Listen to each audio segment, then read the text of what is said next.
Hello guys, it was Friday afternoon in the shop and I'm just up to some crazy alchemy here.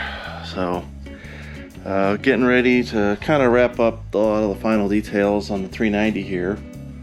And we had some things like the thermostat housing bolts and the heater, I don't know what you call it, the little elbow that comes off the top that goes to the heater hoses. And that thing was all kind of grubby looking. So I figured I needed to replate it. So if you guys have ever done zinc plating before, I busted out my old couple buckets of stuff that was over there by the sandblaster, because I did a lot of zinc plating on a lot of the hardware for the coupe, because a lot of the stuff you just can't get. A lot of stuff is, new stuff is inferior to the old stuff. So I figured zinc plating was the way to go, and it definitely was. I was very pleased with the results, but I busted it out again to do some stuff here. So I haven't touched this stuff in almost 2 years. So I had busted out, ran a couple test pieces just to see if everything was still going well. I wasn't sure about the electrolyte and things like that, if it was any good anymore, and some of the solutions. But we're cranking some juice, see some bubbles going. And started out using some old power steering hose clamps, and that's the elbow that I'm working on right now. I think as soon as I look at the multimeter, see if cranking, as soon as I pull off to the side, pull the stuff out of the electrolyte, and it drops to 0. So it is working. So put it back in there. So you got to get all these parts. I mean, there's lots of videos out there how to do electroplating, much more in depth than I can go into right now. But you get a lot of guys that they'll sit there and they'll clean a part really good on the wire wheel, and then they'll hit it with some spray paint, and then they'll install it. And then as soon as they're going to install it, the paint cracks off and it looks like garbage. And I found that putting a zinc plating back on hardware is by far and away the best way to do restore some hardware and make it look nice. So, but those little hose clamps in there are unique.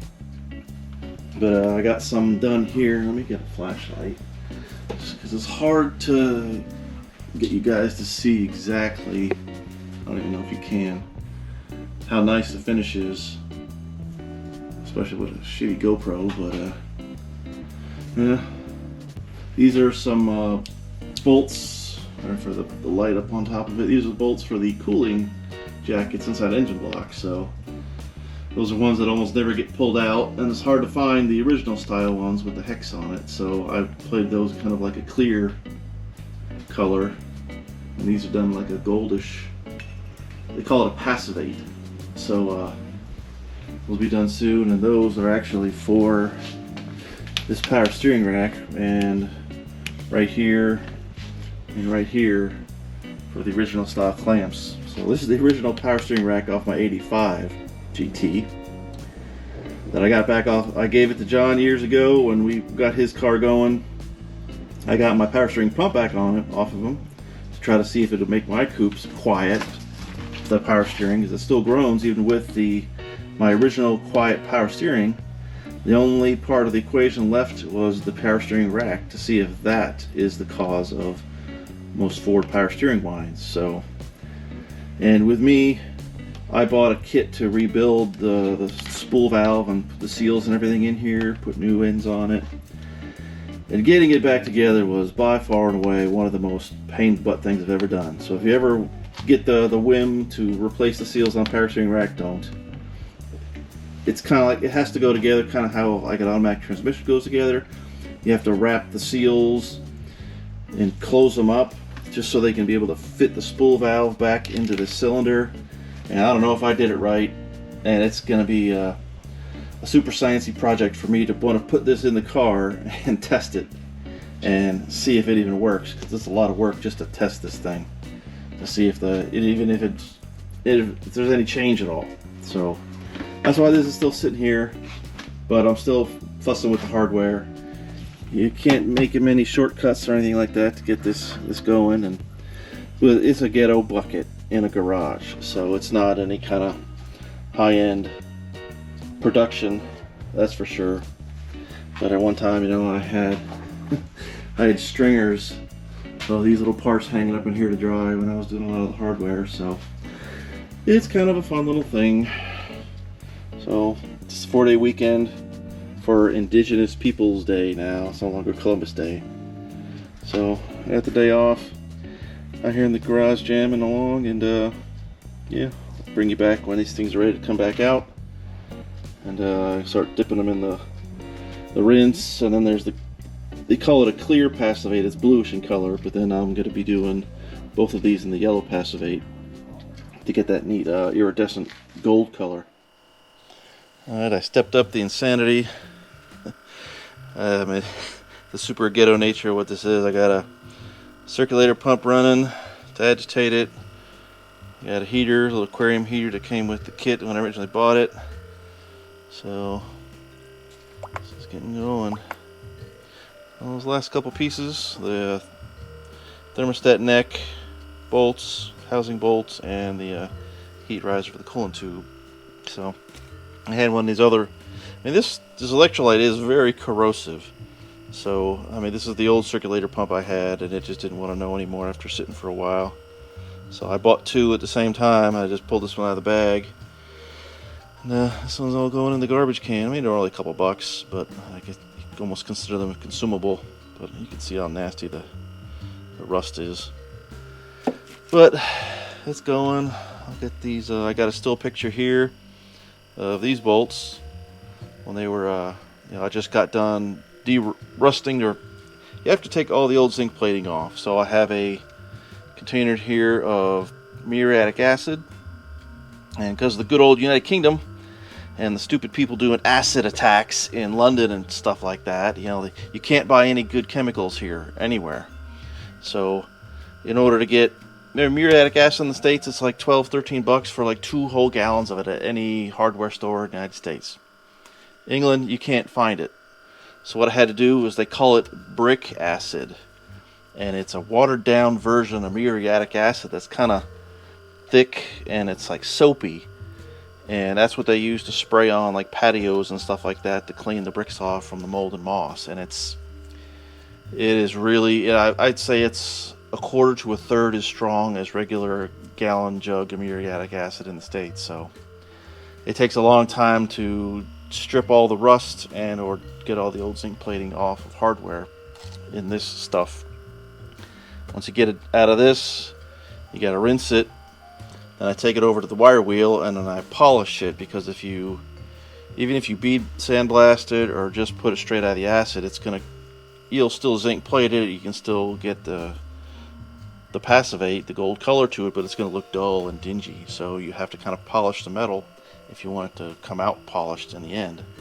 So the neck, the heat riser elbow isn't going to be as shiny because it's a little bit beat up as the hardware is, but those were original Ford bolts and I want to save them, so because they're good stuff.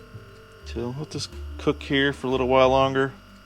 I'll bring these out, I'll rinse them off, I'll stick them in the yellow passivate, let them drip off, and then you hang them up on the drying area, and bring you back when they're all said and done.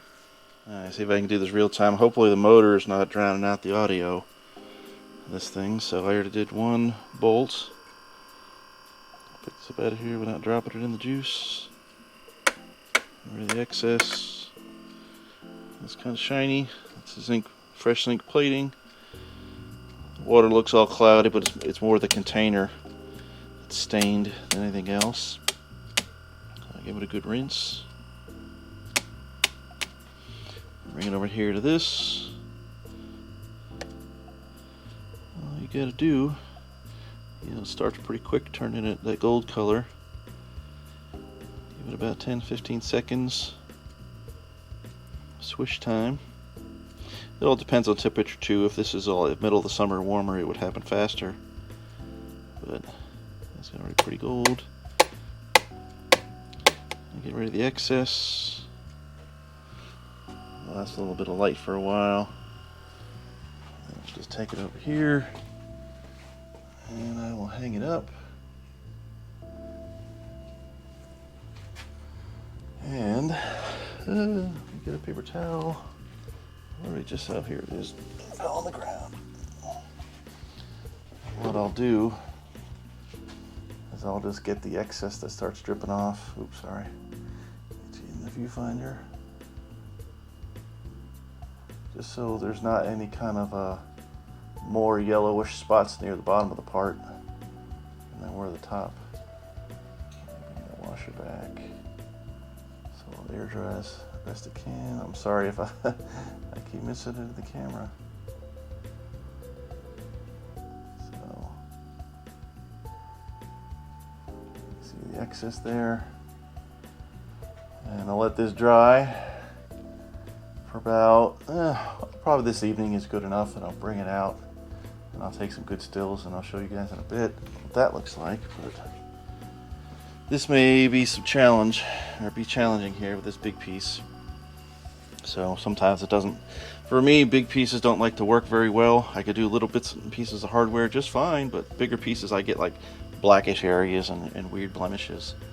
But yeah, I'll bring you back and see what this thing looks like soon. Alright, it's after dinner. Come back out to the garage, pull the stuff off the line, and hopefully I can get you a good representation of what these parts look like. So, and other than you can tell that it's been used in the past, got some dents and dings, but the gold color finish is really good. I'm very pleased with that. So it's not going to be a concourse piece or anything like that, but it's another little detail bit that, you know, a lot of people don't go through the trouble of doing. So yeah, this thing's going to go in there later. So once all said and done and off the run stand, because on the run stand it's going to be where I'm going to read my temperature from. So yeah, the clamps turned out really good. And ones under the car, you're never going to know that these aren't, wouldn't think that these would be anything but brand new pieces. But except you can't get these type of clamps anymore. So yeah, a little bit of booger right there in the threads, right where the copper wire was running right around it. That's all right. The bolts turned out awesome. So, I mean, if you didn't know that these weren't brand new out of the box, you know, you could definitely try to fool somebody with those things. So, but yeah, they both turned out really great. I like seeing Ford stampings and stuff like that on hardware. Definitely adds a lot more to an engine than seeing hardware store stuff on there. And just these plugs, they turned out pretty good. I mean, they are pretty beat up, rusty, but you know, they get a new lease on life. Just for me playing around, not really doing a whole lot. Just practicing with the clear, or the blue passivate on it instead of the yellow. But there's a little bit of stuff in the, like, I don't know why I got a little chalky in the threads, but we got plenty of zinc on there. These things were in there in the bath for a long time. So, but that's just day in the garage of me playing around, seeing what I get up to. So yeah, those pieces are done. Okay, cleaned up, and then waiting for more parts. So that's my update for now, and I'll catch you guys soon.